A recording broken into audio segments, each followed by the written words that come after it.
karena saya yang menyaksikan waktu istri saya itu ada kejanggalan.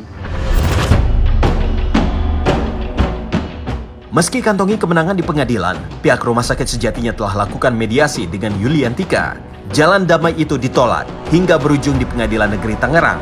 Jalan hukum yang ditempuh Yuliantika lantaran merasa ganjal dengan pihak rumah sakit pun jalur mediasi dipandang memojokkan pihak Yuliantika. Saya mau tunjukkan bahwasanya kita sudah melakukan upaya-upaya mediasi.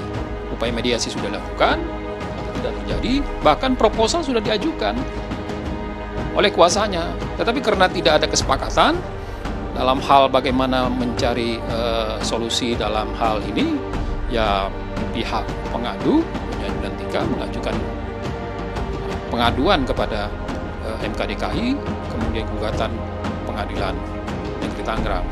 Bahkan sebenarnya sudah ada upaya untuk melakukan laporan pidana, tapi itu tidak bisa dilakukan karena memang harus menunggu putusan MK DKI. Dia kan berjanji waktu itu, waktu saya dipertemukan dengan dokter anestesi. Waktu dokter anestesi dia akan bertanggung jawab sampai full kan, sampai sepenuhnya dia akan menangnya. Itu yang saya pegang. Kita mengadakan mediasi, nah, tapi didatengin yang ada datang intimidasi saya datang. Pengakuan pihak rumah sakit tegas dibantah Irwan Supandi, suami Yuliantika.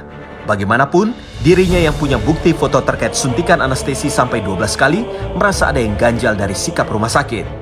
Tak hanya tempuh jalur mediasi, mereka pun berulang kali membujuk Irwan untuk menyebut berapa uang yang diminta asalkan persoalan ini tak sampai terungkap ke publik. Sementara itu, pihak rumah sakit menyebutnya sebagai tindakan simpati serta empati, mulai dari membawa Yuliantika ke rumah sakit rujukan hingga tanggung semua biaya pengobatan. Dia meminta semacam bagaimana menyelesaikan dan berapa biaya yang harus di-cover untuk kebutuhan. Rumah sakit justru menganggap bahwa ini adalah bagian daripada kebaikan dan empati dari rumah sakit. Bukan proposal itu justru menganggap menjustifikasi bahwa ada kesalahan yang sedemikian rupa diakui dengan proposal tersebut.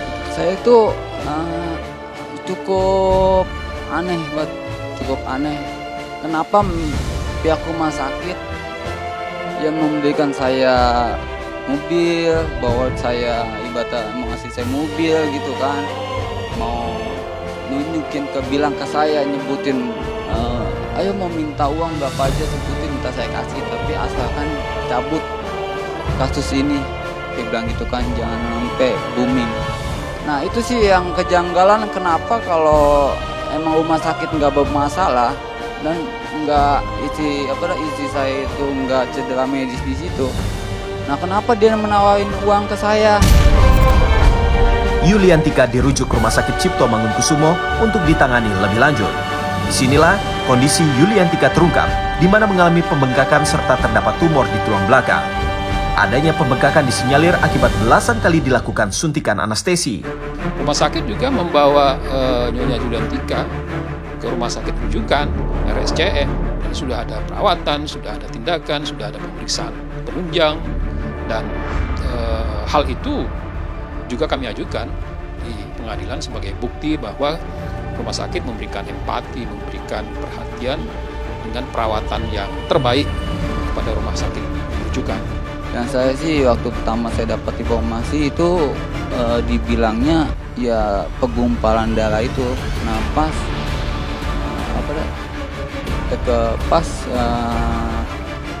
yang kedua saya dapat informasinya itu keputusannya itu ada tumor di tulang belakang nomor 11. Yuliantika hanya terbaring tak berdaya. Perjuangan untuk menjalani pengobatan berujung gagal lantaran pihak rumah sakit meminta resume rekam medis pertama.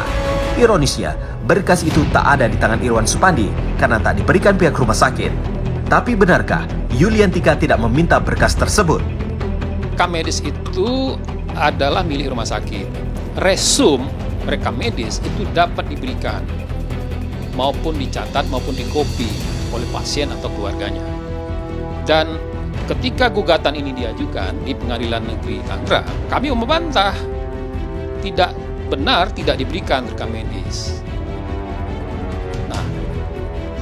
berdasarkan peraturan Menteri Kesehatan itu dapat diminta, dan pada faktanya itu tidak diminta.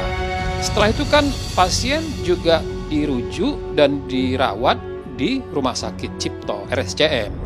Nah, dan itu tentu ada tindakan medisnya, ada pemeriksaan penunjangnya, ada asuhan medisnya. Dalam hal itu, rekam medisnya ada di Rumah Sakit Cipto RSCM. Nah, kalau pasien menginginkan rekam medis tentang kondisi, bagaimana diagnosa terhadap pasien, rekam medis itu ada di RSCM, bukan di Rumah Sakit Buah Hati Ciputat. Saya tidak tahu apakah itu ada diminta oleh pasien atau keluarganya kepada RSCM. Saya kira pihak RSCM akan proaktif memberikan rekam medis itu. Kalau yang di RSCM ada. Kalau yang dari Buah Hati Ciputat sampai saat ini pun nggak ada. Makanya waktu saya ke rumah sakit itu selalu dipertanyakan resume medis yang pertama. Ya kan? Saya udah bilang, saya udah berapa kali minta ke rumah sakit tersebut untuk memintakan rumah sakit pertama untuk memintakan resume medis apa yang menyebabkan istri saya lumpuh. Nah itu kan yang dokter saraf itu minta ke saya. Kenapa bapak sebagai suaminya nggak meminta resume medis istrinya? Bang. Nah kata si dokter tersebut yang mau menangani saya, ternyata kan istri saya selalu ditolak kan. Benarkah pasca kasus ini kembali jadi perbincangan panas? Ada sebuah mobil warna biru yang kerap berhenti tengah malam di rumah Irwan Supandi. Ya setelah saya terus terang aja, setelah ada berita ini istri saya naik lagi, itu sih saya suka 3 kali saya temukan ya, ada mobil berhenti di dekat rumah saya. Saya lagi kuat tuh jam 12 malam, saya buang sampah gitu kan, saya jam itu ke depan. Pertama saya awal sih satu kali saya nggak curiga sih tuh. Nah pas kedua kali, ketiga kalinya mereka matikan sen. Nah itu saya baru curiga sih, wah apa dah nih, jangan-jangan kasus ini nih kasus ini naik lagi, bisa-bisa maksudnya keamanan saya nih bakalan terancam juga.